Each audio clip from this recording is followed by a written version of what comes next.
Are we all ready? Ready? Call to order the regular meeting of July 22nd, 2019. All rise for the Pledge of Allegiance. I pledge allegiance to the flag of the United States of America and to the republic for which it stands, one nation, under God, indivisible, with liberty and justice for all. Before everyone takes a seat, we're just going to observe another moment of silence. We lost Pat Bajarski, who is Bill Bajarski, our building inspector's wife, after she had a long battle with an illness and passed away earlier this month. So just a moment of silence for respect, please.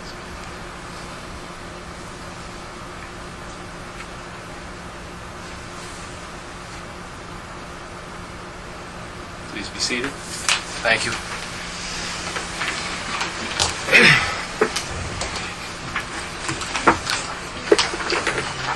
Moving on to our regular agenda, approval of vouchers. A motion to approve the vouchers? Second. All those in favor? Aye. Approval of minutes. Motion to approve the minutes. Is there a second? Second. Any issues or concerns? Mindy, just one. In future ones, don't like annotate or use initials. Try to spell the whole thing. Just Okay. One piece of feedback that I received from the public. Okay. Right? Got it. All those in favor? Aye. Aye. Reports. Mindy, if you want to kick that off. Okay. I just wanted to mention that so we have ESP preparing signs that have been requested. The slow children at play signs are going to go up on Healy Road, and there's a couple of other. I think maybe Adams Avenue was a recent request for that too. So anyway, we have 3 of those. So if one goes on Healy and one goes on Adams, there'll be one extra. So because that will come up. We have some no parking signs that are going to go on Spring Street and Secor Street because those issues driving there because of the parking. And again, the winter parking signs are on order. And then something was brought to my attention recently, which you guys would have to approve to add to the order, that the school bus, when it turns up Fishkill Road, I guess the kids there are on the far side waiting. They're not on the side of the middle. Oh. So, like children crossing should really be on that. Dan Morales had brought that up because The bus stops on like the highway garage side and then... the kids, right, his daughter has to cross over. Oh, okay. So, yeah, and we know how cars obey the stop school buses so well. So, anyway, you guys would have to approve for me to add a sign to this order. So, How much are the signs? that particular one is probably, they're running anywhere like $30 to $65. So that's about one. Yeah. Is there a motion to add that to the order? Yeah. Yeah. Motion to add that to the order? Second. Discussion? Does that sound reasonable? I mean, they're going to put a sign there, you gotta probably put one down at the bottom too. Well, that's what I'm assuming, that it's going to be further down Fishkill Road when you turn on so that people see it before you're Right. up upon the... Well, the problem with Daniel's daughter should be getting off on the way up the hill on her side. But you're saying put it on the other If side? you're going up the hill, Sheila's on the right, you get out on the right.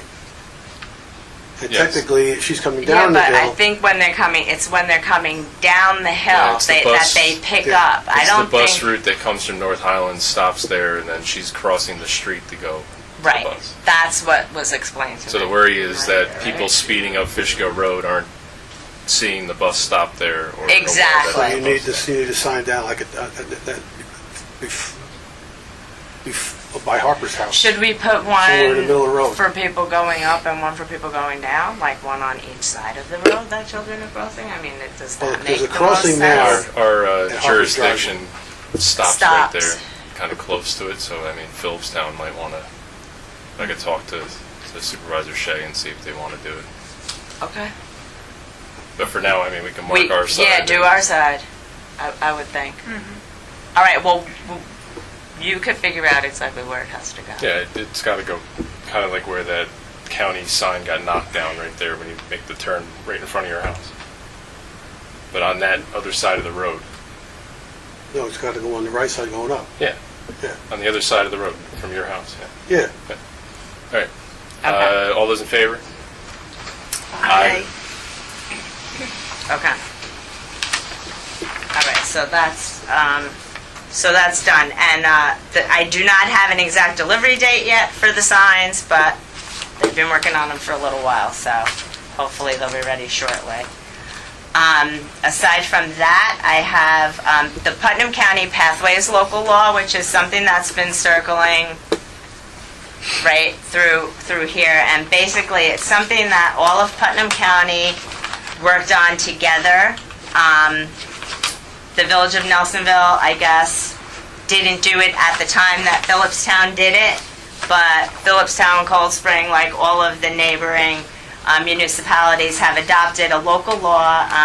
It's a greenway planning program that links open space, historic, cultural, economic resources, and it just, like anything that we're going to change as far as zoning laws or adding zoning, just gets done under this Putnam County Pathways. Like, there's certain criteria that we follow, and we just follow this Putnam County Pathways. It's a lot of green, that kind of, all of that kind of stuff. And everybody is welcome to have copies of it. The board has already seen copies of it. And basically, it's something that the village needs to adopt if we're going to apply for any grant money going forward for our sewer system, any, changing of the updating of the master plan, any of that stuff. If we're going to apply for any grants through the Greenway, this needs to be adopted first. We can apply for double the amount of grant money, right? Once we adopt this. Yes. So Yes, and the last thing that LaBerge did say was that if we don't adopt this, we can't apply for any, like, this has to be done first before any of those other, whether it's the sewer, the master plan, the comprehensive plan, this has to be done first. So we need to schedule a public hearing for this. Correct. Do you have any dates in mind? Dates in mind, Yeah. anything so after Labor Day. Definitely September. Any dates in September.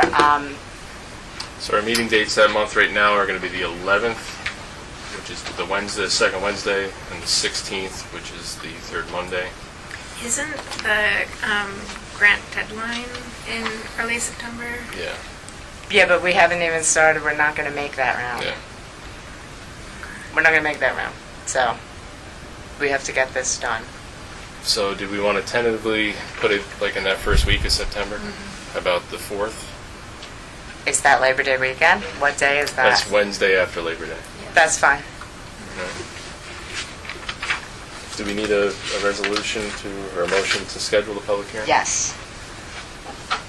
Do I have a motion? Motion to schedule a public hearing. Second? September 4th. Second? Discussion? All those in favor? Okay. Aye. Okay, so Wednesday, September 4th. Okay. At 7? 7 p.m. Okay, that'll go in the paper for Wednesday. And you have one more bullet point, your audit? Right, okay, and our audit, we closed the year for May 31st, start the new year, but, which is June 1st, the audit document which we prepare through the state It's their software that we use for our accounting, and everything balanced perfectly to the dollar when we submitted that, which is really, like, that's really unusual. That's like, I'm grateful that I had Pauline. Pauline comes in, and I never would have been able to balance this. So it went just like that first time. I was like, great, okay, we're good. So anyway, it's quite a feat. So I just want everybody to know that. All right. And that's it for my reports. Thank you very much. Dave? The only thing I got is trying to get Mark, give me a price on raising the pavers in the park across the street so they're kind of level, fixing them up, and I don't know if you got a hold of Mark about curbing the streets, cleaning the grass between the curb and the street where it's growing kind of wildly. I see him and I mentioned to him, but it's a lot easier if Mindy gets a hold of him and then lets him know that's part of his job to clean the street. I don't know about the flat part of the curb. Right. It's just mainly the grass on the street and the curb. That's where it's growing really crazy, well, especially on Division and Pine and Bank and Pearl, coming up Pearl. And cut that bush back, is that Bank? I'm not sure which. The one that overhangs, it's at Bank, down by Logan.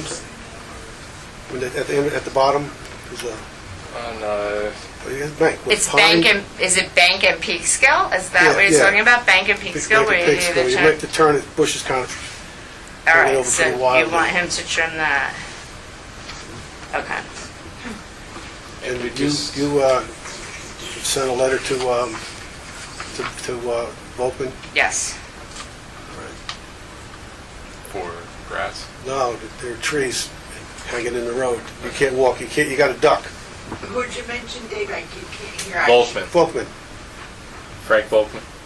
Because right here we can't walk either. I had to walk out in the street. The house. Ellis? Ellis. They're here. They came in today. He just got here this afternoon, so he'll be cutting that, I'm sure, as soon as it's done. that's kind of down low down because it's kind of wet. Yeah. Yeah. I've walked the entire street, I from know. 301 down here on the way down because I know, everything's this is low like because of a- the water. It's like a Can we just mention to Mark as well about flags that we have out for July 4th? Some of them Yes, he's, blown down, or just to yep. go around and check them, especially after the storm. Yep, and we're gonna take them down and fold them up and put them away before the fall, so that Good. they don't get ruined. So yes, I will do that. That it? Yeah, that's it. Dove? Yeah, so I spoke to 2 appraiser companies. This was a request that had come from somebody in the village to have the Secor parcel that is owned by Nelsonville appraised. And I agree that I think it's a really important data point for us to have as we deliberate on this piece of land going forward. So I reached out to 2 appraisers. Andrew Ward, who heads Government Services Group at RP Hubble and Company, which is a Fishkill entity. These are full spectrum real estate appraisers, but they do have specialty in land appraisals as one of the services that they offer. And so I got a quote from him after speaking to him on the phone, and then I also reached out to Al DeVries, who is vice president at McGrath and Company, which is another appraiser in the area. And they've been doing appraisals for conservation easements and open space since 1985. Both groups have worked extensively with New York State, with OSI, with Scenic Hudson. So they're familiar with the land in this region. And I submitted the 2 quotes to the board. One came in on the higher end of the spectrum, McGrath and Company. This would be for a full report, and he quoted me $3K for that. Andrew Ward at Hubble and Company gave me 3 different options, and I think maybe one of these will be something that we'd be interested in considering. The first is what he calls a verbal appraisal, but it's actually something that he would put in the body of an email, so it wouldn't just be on the phone with me. And this would not include a narrative, but it would just include the data, just listed how the data that he used to come up with the final value. And for that, he quoted $750 to $1,000.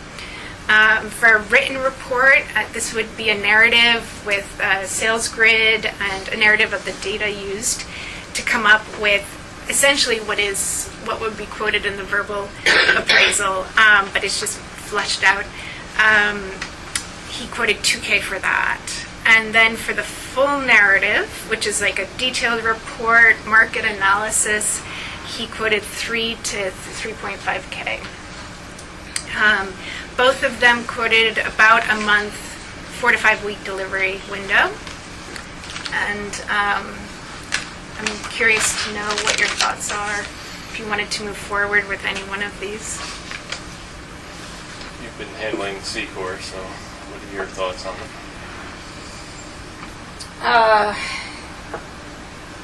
Yeah, that's an interesting idea. I mean, it really depends on what people want, the level of detail that people would like within their. For my purposes, I think if there's data and that the data is explained in an email, I don't have any problem with that. He did say that he would be doing the same amount of work for the verbal appraisal as for that first tier written report. It just wouldn't be explained, but the data would still be included in that verbal appraisal. Did he say what the value added is for explaining the data? I think if it's an official report, it's something that can be distributed more easily. It's something for our files. I think if we were looking to sell the property, then a complete CMA, comparative market analysis, would be the way to go. I think for what we're looking to do is just get an idea of the value of it, current market conditions, not spend a lot of money to do it. I'm comfortable with the lower end, just email, verbal. Yeah, I'm comfortable with that too, and I think probably we could have somebody, if we needed further explanation, we could probably tap someone in the community who could help explain it more. Yeah. That would be better just to get a full analysis as to what it's worth. You mean spend the higher amount? Well, not the higher amount, but I mean, you The get in between the $2,000. Yeah, you get the email on it, or you get it written out. I think written out's a lot better than emailing it, type of thing. Well, I mean, I'm imagining that the only thing different between the lower cost is just going to be the raw data that is there interpreted as to what the property's worth. The higher end one is going to go into, current market trends, what other open space properties has sold in the area, that kind of thing. That's all information that's readily accessible, I think, that we could pull ourselves. But I mean, if you want to, I just don't want I don't want to expend unneeded money. That's what it comes down to. And I mean, if it was between $750 and $1,000 and $1,200, fine. But we're talking double the money, and I don't know. Yeah, but you want to know what the property's worth. Yeah, which is what we're going to get, I think, with all three of the reports. Yeah. And for the first two options, he did say he would be using the same data and doing the same amount of work. There'd just be less of a narrative in the verbal appraisal. Yeah. But he would present the data. He just wouldn't explain it. He wouldn't flesh it out. I mean, I still feel like raw data is really what we're looking for. Do we want to move ahead with it? I'll leave that up to a motion if you want. Yeah. I think it's important to move ahead with it because I think it's something that people have wanted and it's an important piece of information for us as a community to know going ahead Yeah. with the,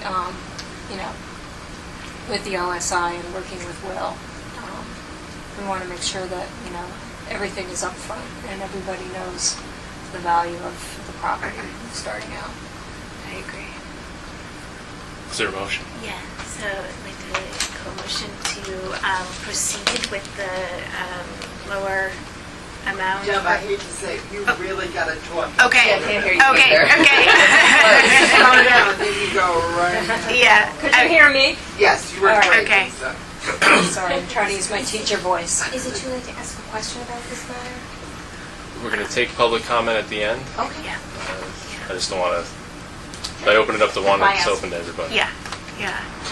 Okay. So speak louder. Okay, all right. I'd like to call a motion to proceed with the appraisal, the verbal appraisal for the lower bid quote that we got. And I will tell Andrew Ward that we will go ahead with that. Is there a second? Second. That's the loan at the middle. The first one. Discussion. I would think that if we get back the raw data and we need more extrapolation of it, that he'd be willing for the cost to. Yes, he spent a lot of time with me on the phone, and he did say that he would keep a file on us, so that if we wanted to go back to him for more information for a bigger report, that would be a possibility. Any other discussion? That's good. All those in favor? Aye. Aye. Motion passes. The only report that I have is kind of connected with this. I've been talking to Brian Morgan, who's our legal counsel in place of Bob Luzardi. Bob's kind of stepping away from the village. Brian's taking over more of our file and more of our business. And he's going to lay out kind of step by step of what we need to do to pursue this, working towards a public hearing and referendum possibly if that's what the village wants after the public hearing. Probably sometime in the September, October timeframe. Don't want to rush it, so I might be idealistic with my time frame, so it might be November, December, January, who knows. Whenever it happens, it happens. And then just on the survey front, OSI did agree to pay for all of that. They have an MOU of agreement, and Will's gonna come over with it and talk. I'd love for you to be at that meeting when he schedules it, Okay. so we can talk to him about what they'd like us to agree to. All right. Brian Morgan did say that OSI, I guess, he had reached out to them last week, and he was still awaiting a response as of this afternoon. So maybe we'll pull him in on the meeting too when it occurs. Moving on, correspondence.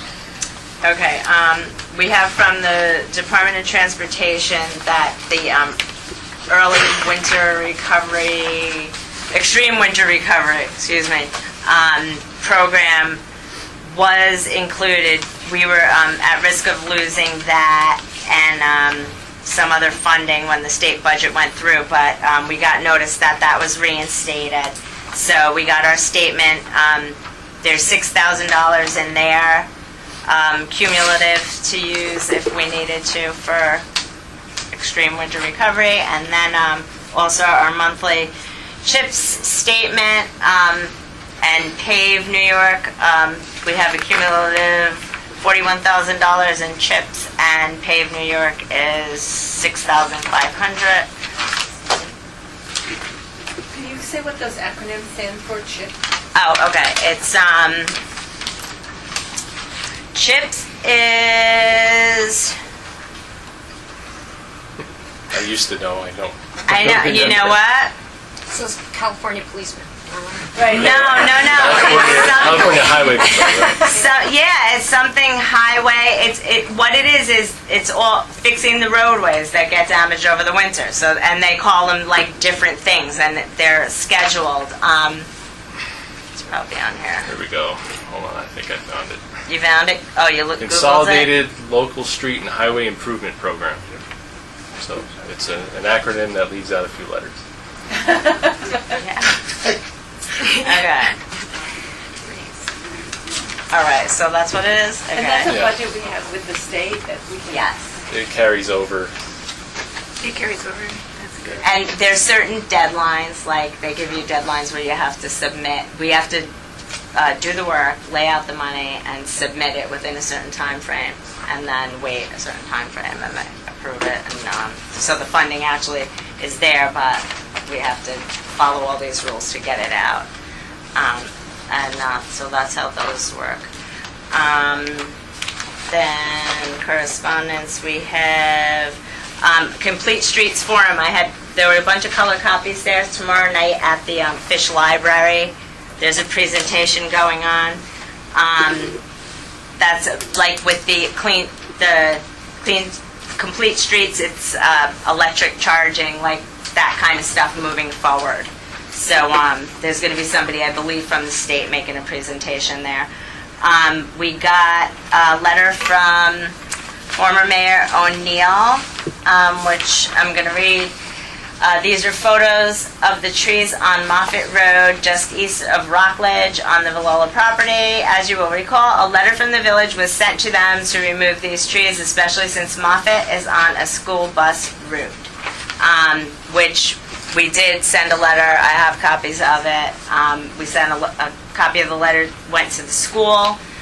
Basically, we cannot take down the trees on private property. By law, we can't use public funds to do that. We let the person know the trees are there. It's up to them to take it down. Hopefully they will address that. And then there is from Alan Potts, Mayor Bowman and trustees. Please consider this message as an expression of my interest in the vacant trustee position. As you are aware, I previously served on the village board for a full 2-year term that ended only 3 months ago as a result of the previous election. In that election, I received 103 votes, which is an indicator that I do have a level of community support, as I have only been out of the position for 3 months and I follow the meetings. I have the knowledge and experience necessary to understand the issues facing our village. As always, the state of our village is my sole concern in expressing my interest in the position. Thank you in advance for your consideration, Alan Potts.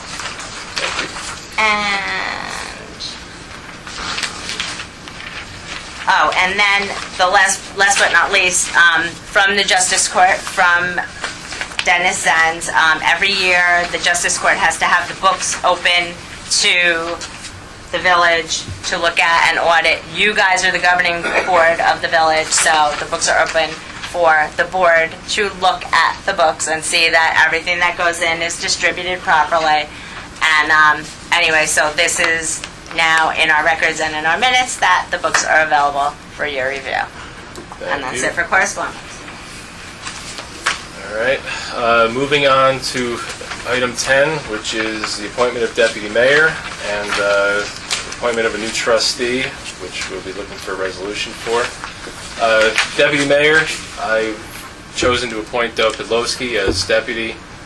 Just her work with the cell phone lawsuit, and I mean, just it's tireless, and I really appreciate everything that you've been doing for the village, and I think that you'll be a great addition, and just keep doing what you're doing.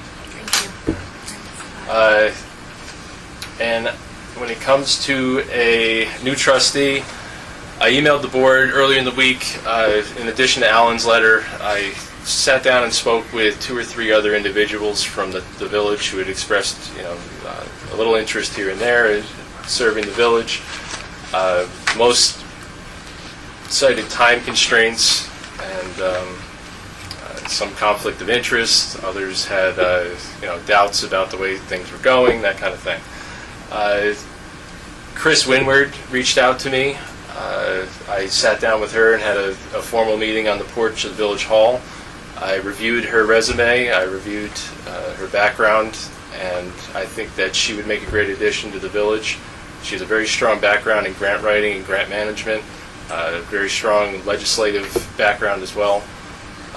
So have you I've sent her resume on to people, and I've looked for a resolution or a motion to add her to the board.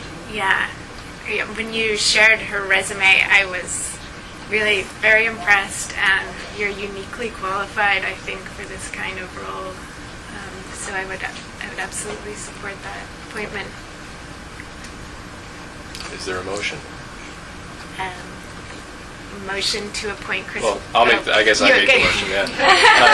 I make a motion to appoint Chris Winward as trustee of the Village of Nelsonville to fulfill the rest of my vacated term, which would, I guess, expire next March. March 2020. Is there a second? Second? Any discussion?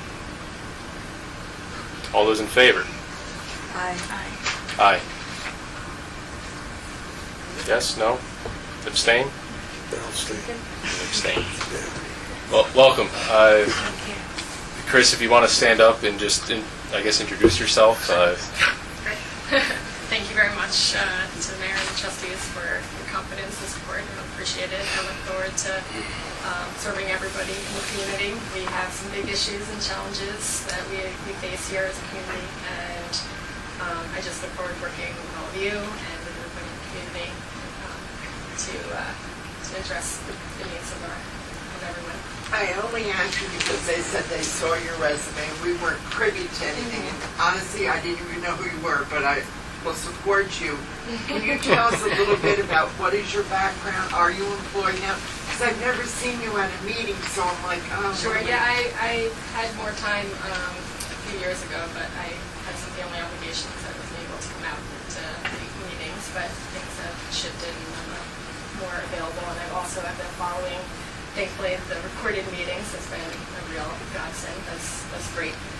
So I grew up in Portland Manor and went to Putnam Valley Schools, and I've been in the community for 14 years now. My current position is a manager at a large nonprofit, and I do grant management for public and private funds. I also do different operational things at a large social service nonprofit. And I started out my career in New York City legislature. That's what I was interested in. Yeah. And I've also done a lot of New York State and city budget analysis for over a decade. Good luck. Really. Thank you. She's going to be an asset. Yeah. So, any other agenda items that you'd like to add? I think that's everything. If we want to open it to the floor. We know who you are. Just announce who you are. Yeah. And Peggy Clements. I'm actually a former member of the ZBA and also a Nelsonville resident. I guess the first thing I would want to do would be thank Alan Potts for putting his hat in the ring for the service he's done to the village. I really appreciate that. I want to go over what the next steps are to make sure I understand about the C Corp property. So there will be this assessment. We'll know how much it's worth. There will then be a public hearing. Yes. And at that point, the board will make a decision about whether or not to hold a referendum Yes. about it. Okay, and you think that the public hearing will be sometime in the fall? Yeah, in the fall. All right. Well, I'll be at that public hearing, but I also want to say at this point, I'm actually probably one of the people that's not in favor of handing over the property to the Open Space Institute, and I know I'm not using the exact right language about what the legal transfer or requirements would be. As a 5-year member of the Haldane Board of... Well, first of all, we know for a fact that... Well, I would say we know for a fact. There was really important information put forward during the cell phone tower hearings from someone, I believe, from the Hudson Highlands Land Trust that made really very clear that because that land has been parkland for a number of years, to transition it away from parkland would be a very difficult thing to do. And so my understanding from that presentation was that we already have the assurance that that land's going to remain parkland for the foreseeable future. That's how I understood it at that point. So I'll definitely allow that I don't understand something. So my understanding is that it would be hard to switch that out of being parkland. Having been on the Haldane Board of Trustees for the past 6 years, when we've last expanded the school district, there was very little land, and there is very little land for us to ever be able to consider where to build new buildings. And the one thing, if you pay any attention to the Board of Ed, and I'm not saying the Board of Ed has any plans. We don't plan to hold a bond referendum. We don't plan to build. I'm just saying that there is very little space. There's little open land in the village. And if you pay attention to the Board of Ed meetings, you hear again and again and again that the lack of building space in the district is a perennial problem for us. And I'm not saying that that would be a good site for a school building, but as someone aware of the needs of the school district, I know I'm reluctant about handing over any kind of control of that property to anybody besides the village. So anyway, I know there will be a public hearing, but there has been conversation about this, and I did want to take this opportunity to put that piece of information forward. Mike, is that Peggy, I'm something sorry, that we could build even with the easement? Because I think Yeah. with the easement, the village can still build on it. It's just, it would have to be in the public good. Yes. Okay. All right. Well, that's very helpful, and that's again, I haven't, I Just don't know. to get back to the Hudson Highland Land Trust, their assertion that it's parkland, and there was pushback from our village attorney about that at the there time, was. which is why Bill O'Neill kind of had me pursue this avenue back then, to kind of get it protected in perpetuity instead of just, as it was explained to me, it's historically been used as parkland. But even if we designated it as a park tomorrow, which we have the power to do without anybody's input whatsoever or anything, it could be overturned by the next administration or anything. So we sat down and we worked with OSI to get the easement worded in such a way that buildings for the public betterment or the public good could go there. Well, I'm a perfect example about how much misinformation there might be out there, but wanting to know more. And so, again, I just wanted to mention that. And I guess the only thing I would ask is if there's any update on what's going on with the cell phone tower. I know I did come in 5 minutes late, but if you all have an update about that, I'd appreciate that. And thanks very much. Peggy, I just have a couple questions. Were you talking about Haldane has maxed out their footprint and they need more building space? Or are you talking about there needs to be more buildings for people to attend Haldane? So I'm not making any claim about anything definitive. Very careful not to do that. All right? No plans. Nothing is being planned. Tell the reporters. Yes. What I am saying is that I don't believe there is a lot of open land in the villages of Cold Spring and Nelsonville that could be built on. I do know that there are perennial concerns on the part of district staff and the board that our lack of building space does really constrain what we can do. Kids are eating lunch at 10 o'clock in the morning. The reason why we haven't pushed our start time back to a more reasonable time was based on the fact that scheduling all the classes we need to schedule is difficult because of a lack of space. The only thing I would ever want to see built around there would be something that would benefit the public, and I could imagine the possibility at some point that it might, and here I'm speaking as an individual, I'm not speaking as a board, I'm not speaking on behalf of the district, I could see, that's the only place I could really even think of where we could, maybe build something. I mean, I don't know, and so that's been my personal concern about wanting to make sure that that land is available for building that would benefit the public good. I mean, that's exactly right. That would benefit the public good. Haldane should have held on to the James Pond Hill West property. Sold 11 acres. That's just thinking just pointing that out, because it's got two houses on it now, and that would have been adjoining Well, the that's campus. actually, that's a good point. We do welcome it being on the tax rolls, but That is, I mean, that's an excellent point. And I can't actually really say honestly. I can't remember like what the discussion was about that. Although I will say, in the district's defense, every year we can only raise money. We can only raise our tax rolls by so much, and so every year we have to find ways to economize. So anyway, point well taken. thank you. All right. Point Did you well have another taken. question? Point well taken up here Okay. too. All right. You just wanted a quick update on the cell cell tower. soup, and that could be for everybody. Yeah, not a big update at the moment. The pretrial conference has been pushed back to August 26th. It had originally supposed to have occurred on July 12th. So we're waiting for that. The depositions have completely finished now. Todd Steckler deposed their RF engineers last week. I haven't seen the transcripts yet of those, but I'll be asking him for those. Would people like us to post on the website the deposition transcripts? Is that something that would be of interest? Anything but I enjoy reading Okay. myself first. Okay.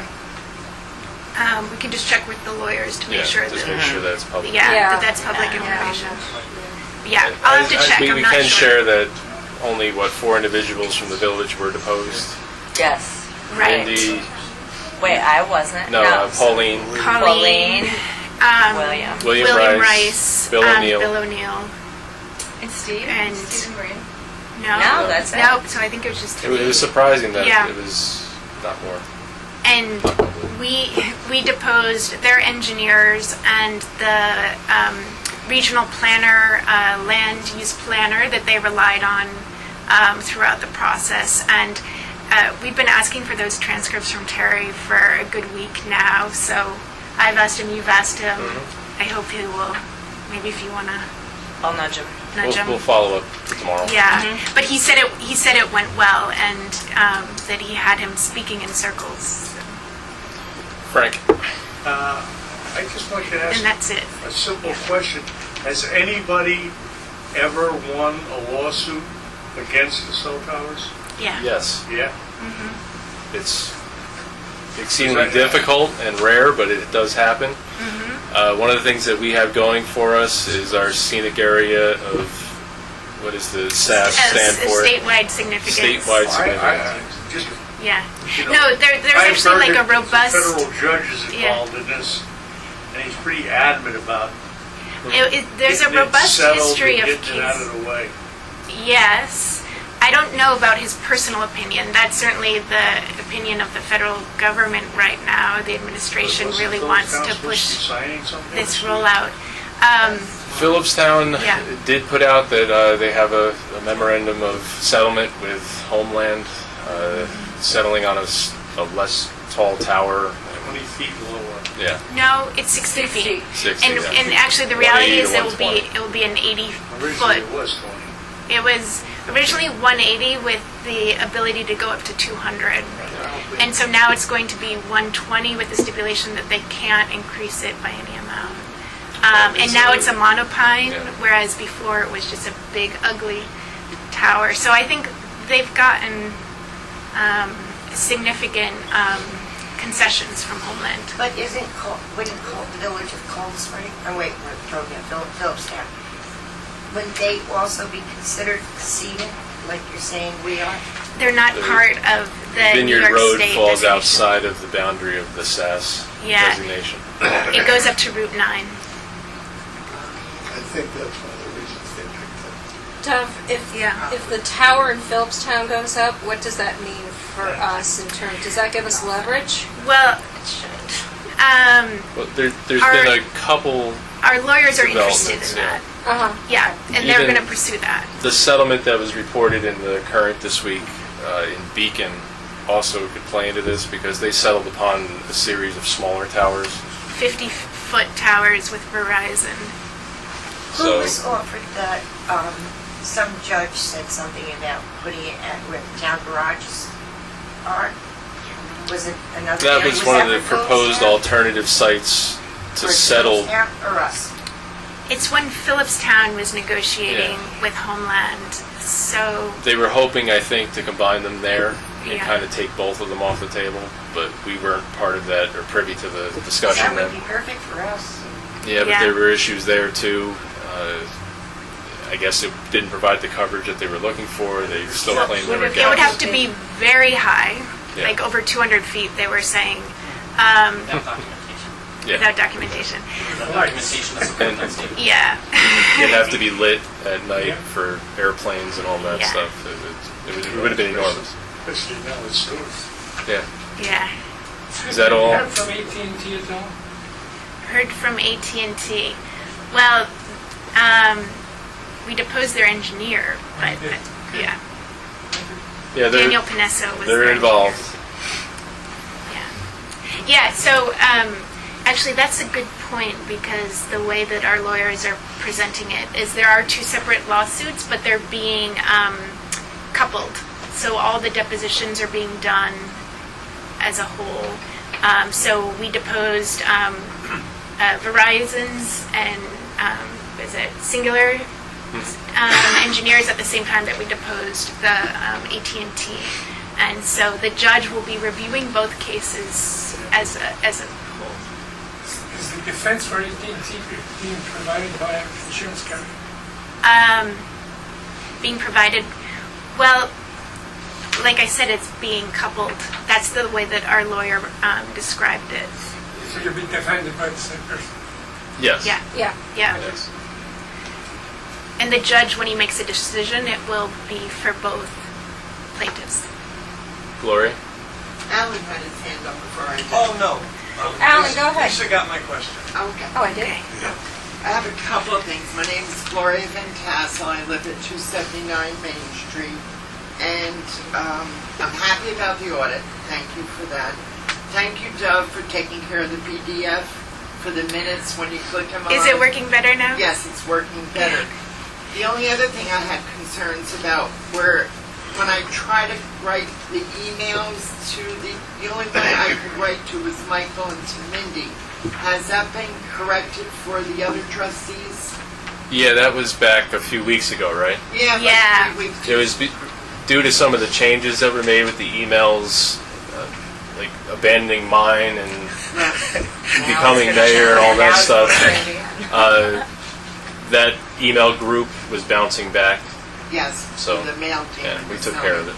I just want to make a comment. I'm disappointed that Alan wasn't chosen as trustee because he was up and running. But I do have faith that you will get up and running very fast. And hopefully Alan will run for the next election.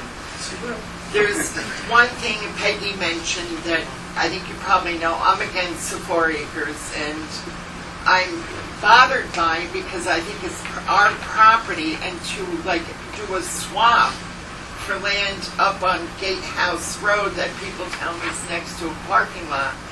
I don't see where it would really benefit us. I've known this as a backwoods playing as a kid.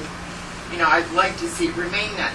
But my concern I want to bring to your attention, and we have to be very careful, very cautiously, is a code of ethics as it relates to a conflict of interest of elected officials in general municipal law. It's Article 18. I'm familiar with it. Yeah, and How does it because apply the here, three though? of you live in that area where that 4 acres, if something did go in there that would decrease the value of your property, and you voted, How would that be? well, if you voted to get rid of it, to swap with OSI to get it up there, the land up on Gatehouse Road. What swap are we doing? Well, I thought you said that they were willing to take that land, OSI take that, and they would give us some land up at Gatehouse Road. It's a donation in kind. Yeah, they were going to expand the easement to cover both. That's what I'm referring to. I don't know if anyone's read that, but if you just Google it, conflict of interest for elected officials, it immediately comes up. And I've read it and I've looked at it. I understand what you're saying. I don't see how in a 1 square mile village, I mean, it would be, I would have a conflict of interest on Rockledge then, I guess, because, I live. Exactly, but we live in But then you such a wouldn't be able to litigious- conduct any kind of legislative business But we live in whatsoever. such a litigious society, Michael. The cost of defense sometimes can be greater than the amount that's awarded to the parties that bid. I understand, but when you believe in something, and for the betterment of the future of the village, I'm willing to do what I Well, I'm believe. anxious to see what the appraisal value comes. That I think, and hopefully, as Peggy requested or mentioned, that we have a calendar where the public is made aware of what, that has to be completely transparent, as I said to you, Michael. That will amend a lot of bad feelings. It has been completely transparent and will remain to be completely transparent.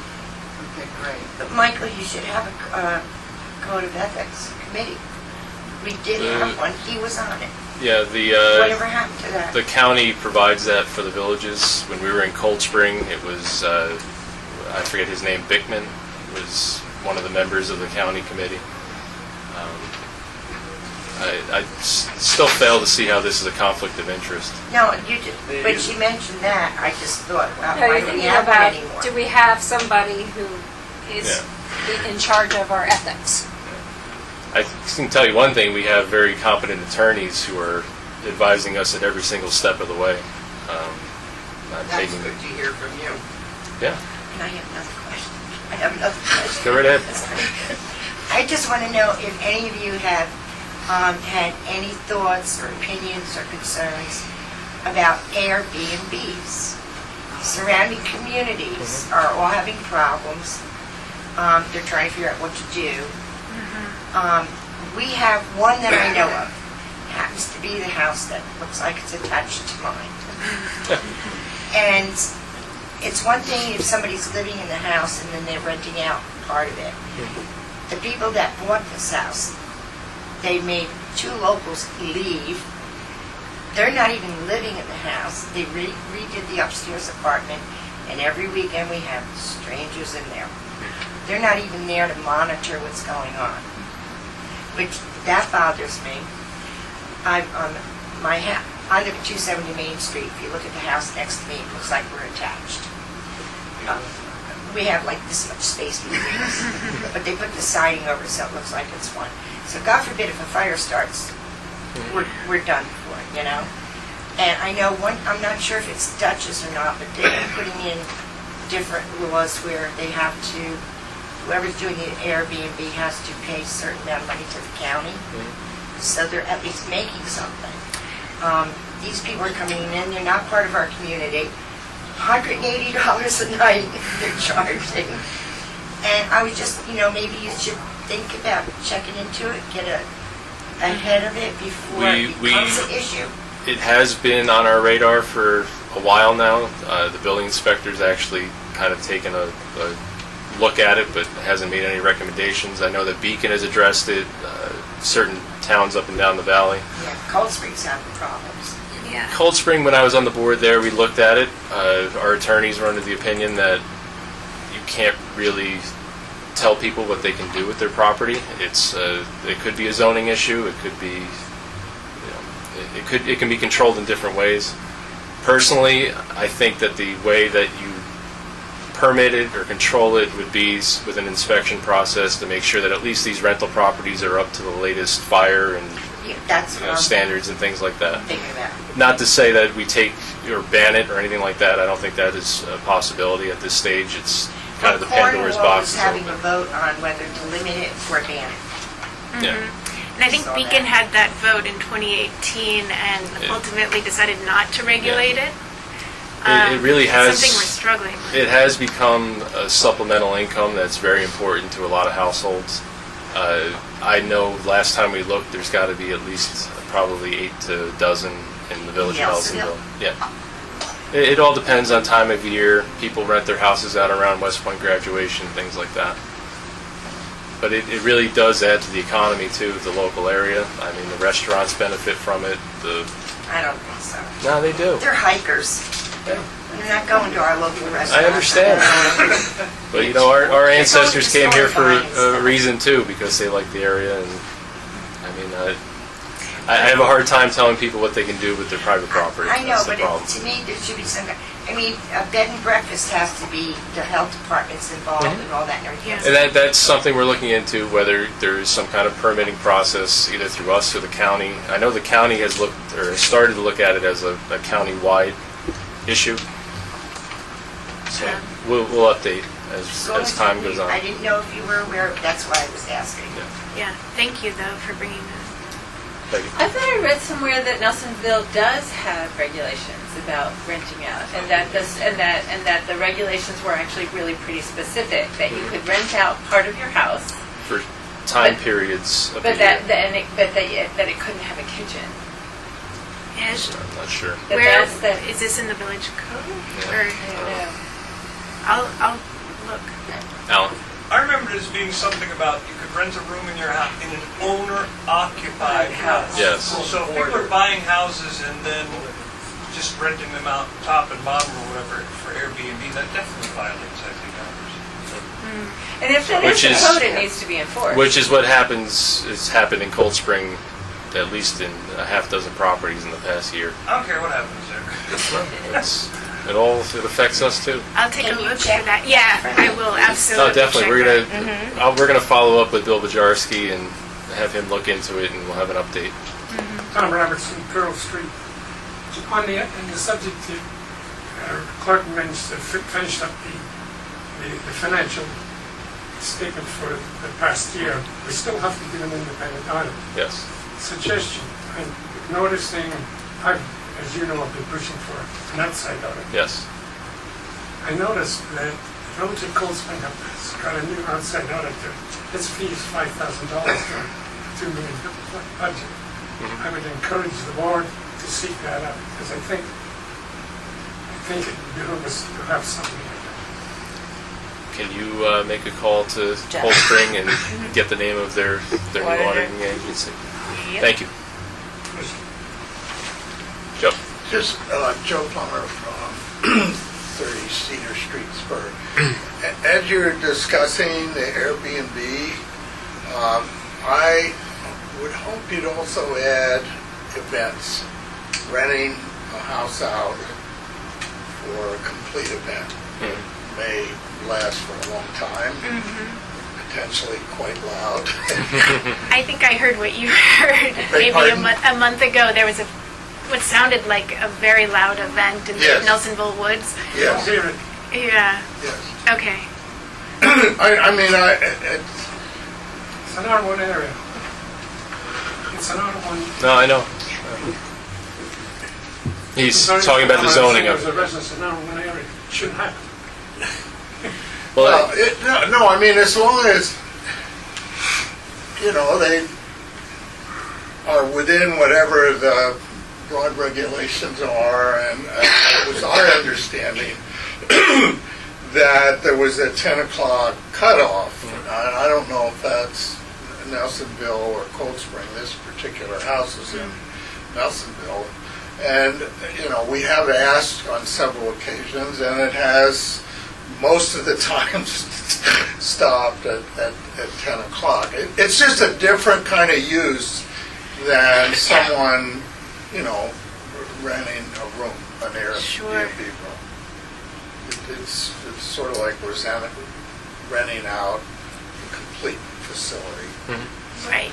And they may fall under the same guidelines in your strategy, like to make sure it's covered, et cetera, et cetera. Okay, thank you. I'll investigate it. Back again. All right. I'm going to start adding it up, see if you exceed 2 minutes here. Concerning the property on Cedar Street, as you know, there was additional property was a part of that property, and it went to the ambulance corps. Yes. It went to the American Legion. American Legion. Yes. Now, there was a statement, if you were familiar with this, that should American Legion go out of business, the building would not revert to the National. It would revert to the Goldsmith. No, Nelsonville, I'm sorry. Yeah, Nelsonville, I remember. I only left there 20 years ago. Yes. Now, that was signed, it was never made public, to release the American Legion of that mandate. Who signed that? Administration here. But Okay. I'm looking for the papers, I can't find it. Yeah. Well, I've always heard that if the American Legion goes Yeah, out, there was a sign-off. it goes either to the county or to the town, which was Well, what I was that's told. what I'm Supposed to revert back to the village of It was supposed to Nelsonville, report. and it was when the Well, we will look into when this. the last member died, Mhm. it was to revert back. That to was the Mike village of Scalpi Nelsonville. many years ago. That was the driving force. I'm pretty sure Ed Cleary was the Yeah, I mayor was gonna then. say Ed Clear, I think, was there, then Mike. And We will look into it. I have That's, the only Well, suspicion that's- I have is that the town is now moving in there. well, that's the plans that I've heard as well. Yes. So.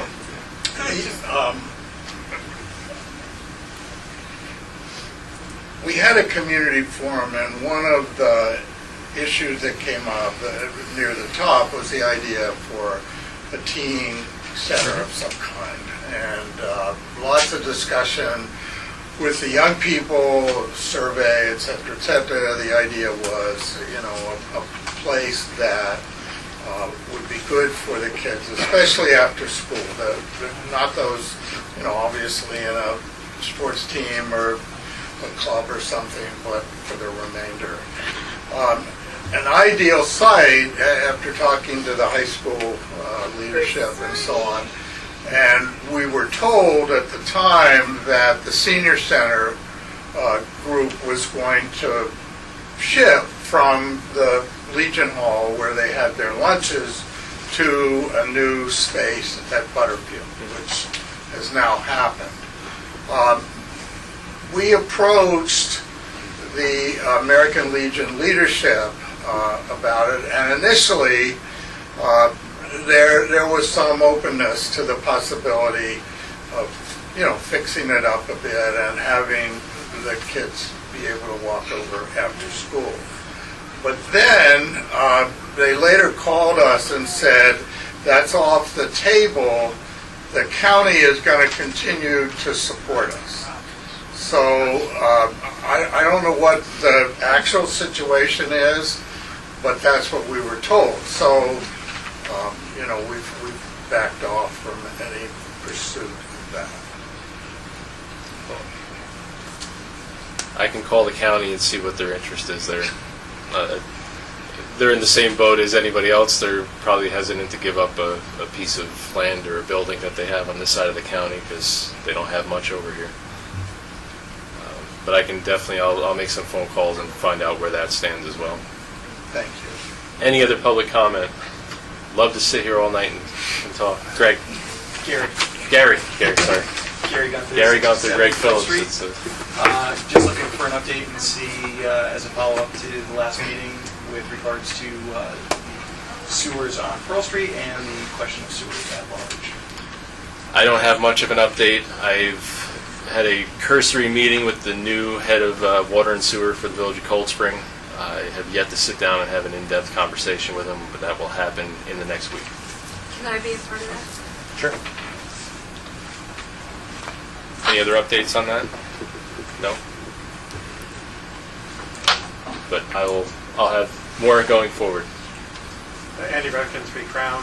There was a really interesting Mike Burton ride-along in the trolley. It does seem to relate a lot to Nelsonville's future as part of the corridor of activity coming up from the rails, etc. It might be something to poke into the agenda down the line. All right. Because he laid out some really smart ideas. It just seems like something that's right, perhaps, for some resolution. You mentioned the county. What's up with this? They should either axe it as a taxpayer boondoggle or make it work. Reading the last coverage on it, I think that's kind of where they're trying to push it. But And given what happened in the tourism office over there, it doesn't seem like we're going in the right direction. But I will definitely reach out about that as well. Any other public comment? I just got one small thing. Yep. Does Mark have a brush hog? I'm not sure. What do you mean, in front of the Bobcat? Well, yeah, but, across the street from where I live, there's a patch of grass there. The village used to mow it. They used to maintain it. Lately, in the last few years, Dutch's man, Alfredo, he's been mowing it. Well, a few weeks back, Dutch was gone, but Alfredo was back there starting to mow it. When the lady that bought Maddox's house came out and started yelling at him, because she said, that's food for the animals, don't do that. Well, that was part of the conversation, I Cut think. behind you, right? Yeah, on Secor. Didn't George always cut that? The grass is this high Right, now. didn't George cut that when he did it? And Franny Colbert. I used to cut it all the time. Yeah. I know we're gonna put no parking signs on Someone that. should on talk that to this area lady there. because there aren't any animals around here that eat grass. Well, it's No. Mark. We don't have any Back dog, there. sheep. I'm pretty we don't sure. have any I'm goats, pretty sure we Mark's don't got have any cows. Mark has a big We don't enough have any cut. buffalo. Mark can cut that. If you see a rabbit in your lawn Welcome to eating, Nelson. check when he leaves, you'll find clover. They'll eat they'll eat grass. Now, the only thing around here that loves full grass are ticks. Yeah. They love to climb to the top of the grass. You walk by and brush it, they're on it. They're on your dog. Your dog's got a collar. He ain't going to get bit. But you're going to take that dog home. Your kids may get it. And if they're lucky, they'll just get Lyme disease. Yeah. I mean, they're finding more and more diseases that are carried by ticks. I've had a few of them. I'll see if Mark has the Yeah, we just have for to, that. just have to I mean, show me where that any place piece you of got it, property just is, so we can show keep your him. grass low. I Yep. need to Keeps see the where ticks that out. is, so I could All show right. him. He's back. Mike, Yes, one public more health. thing. Wait. I don't know. It is about the roads. Who's going to make the decision with the CHIPS money? What roads are going to be done? Well, that'll come on Mark's recommendation of what needs to be done. Because we don't want to lose that money. Yeah. One last stupid thing, I mentioned it to Mindy when I went into the office. I think it's 2 Peekskill Road, the White House that everybody rents, like 5 apartments, right across the street from my house. Yeah. Probably a month and a half ago, somebody dumped a couch out there. Wait, And now there's a box spring and a mattress. Oh, They're yeah. completely Imagine. useless now because of the rain. Are they on the property? They're or are they... on their property. All right. We'll have Bill address it. Yeah, I just send them a letter to get rid of it because that's illegal dumping. Nobody's gonna take it. Nope. It's been rained on. First the couch, then got the Alright. couch there, then they needed a bed. Yeah. Going once, going twice. Any more public comment? Tom. Oh. Last time. Last time, promised. Just something to think about, Mr. Mayor, going forward. Yep. We're into 3rd year on the firehouse, on the rental. That was given away to the song, Yeah, I know. And I think, Were you on the board when that happened? pardon? Weren't you on the board? No, I wasn't. I was, I'm just joking. yeah, you're right. Anyway. And I protested all along. It should have been a net lease, and it's the stupidest lease you ever saw. I did it all my life. Yeah. But anyway, at least they got a rent out of it. They weren't getting rent for years. But I think we should go to market value. It's on the radar, and Thank it's you. That's all been on the I know. radar since last But year. your negotiations Next are year? starting. It's got 2 more years on it. I Is it think. 5 years? It's a 5-year. At least it's being used. That's true. And I got cops 3 doors down the line. Do I have a motion to close the meeting? Motion to close them. Is there a second? Third. All those in favor? Aye. Meeting is adjourned. Have a good evening, everybody. Across the street.